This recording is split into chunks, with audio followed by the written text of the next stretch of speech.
নমস্কার, সুজাতা রান্নাঘরে সবাইকে স্বাগতম। আজ আবারও হাজির হলাম আরেকটি নতুন রেসিপি নিয়ে। আজ আমি আপনাদের করে দেখাবো সজনে ফুলেরই একটি রেসিপি। আশা করছি আপনাদের ভালো লাগবে। ভালো লাগলে আমার চ্যানেলটিকে সাবস্ক্রাইব করে আমার পাশে থাকবেন আর আমার পুরো ভিডিওটা দেখবেন এবং লাইক, কমেন্ট এবং শেয়ার করবেন। তো চলুন শুরু করা যাক। সজনে ফুল খুবই সুস্বাদু একটি ফুল। একে যেভাবেই রান্না করুন না কেন এর টেস্ট কিন্তু অপূর্ব। তো প্রথমেই আমি সজনে ফুলটাকে খুব ভালোভাবে বেছে নিয়েছি। এবার একটা কড়াতে গরম জল বসিয়ে দিয়েছি। গরম জলটা যখন টকবক করে ফুটবে গ্যাসটা অফ করে সজনে ফুলটা প্রথমে দিয়ে দেব। দিয়ে 2-3 মিনিট মতো ওর মধ্যেই রেখে দেব। তারপরে ওই সজনে ফুলটাকে ছেঁকে নেব, জল ঝরিয়ে নেব। এবার একটা কড়াতে কিছুটা পরিমাণ তেল দিয়ে দেব, দিয়ে কিছুটা বড়ি আমি ভেজে নেব। প্রথমে বড়িগুলো একটু ভাজা ভাজা হয়ে যাবে, উল্টে পাল্টে কিন্তু বড়িগুলোকে ভেজে নিতে হবে। প্রথম একটু লাল লাল করেই ভেজে নেব। এই গরম জল দিয়ে ধোয়ার কারণে কিন্তু এর যে একটা একটু কষাটে ভাব, একটু তেতো ভাব ওটা কিন্তু চলে যায়।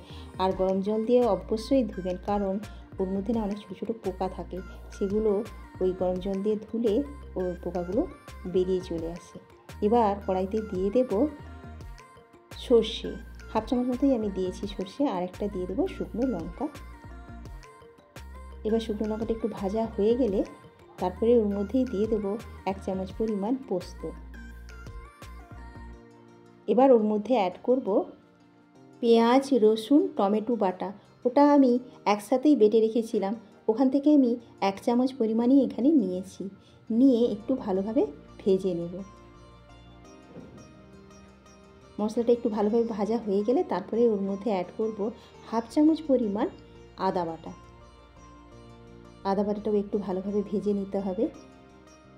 আর ওর মধ্যে অ্যাড করব পরিমাণ মতো একটু নুন, আর দিয়ে দেবো একটু পরিমাণ মতো হলুদ, আর ওখানে দেবো একটু জিরে গুঁড়ো, দিয়ে দেবো ধনে গুঁড়ো, আর অ্যাড করব ভাজা মশলা। দিয়ে আবারও একটু ভালোভাবে নেড়ে নেব।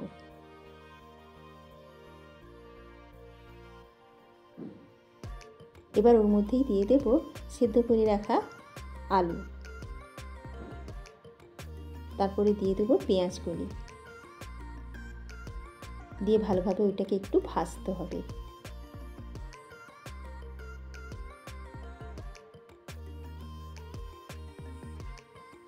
একটু বেশ ভাজা ভাজা হয়ে গেলে তারপরে ওর মধ্যে অ্যাড করব মটরশুঁটি।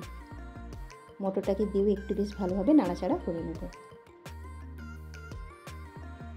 এতে খুব অল্প তেল মশলাই লাগে, খুব বেশি কিছু লাগে না। আর যদি বেগুন থাকে বেগুনটাও আপনারা দিতে পারেন। এবার আগে থেকে ছেঁকে রাখা ওই সজনে ফুল ওটা দিয়ে দেব।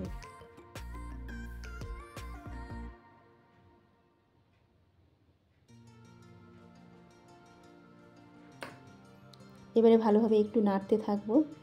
তারপরে ওর মধ্যে দিয়ে দেবো পরিমাণ মতো একটু চিনি।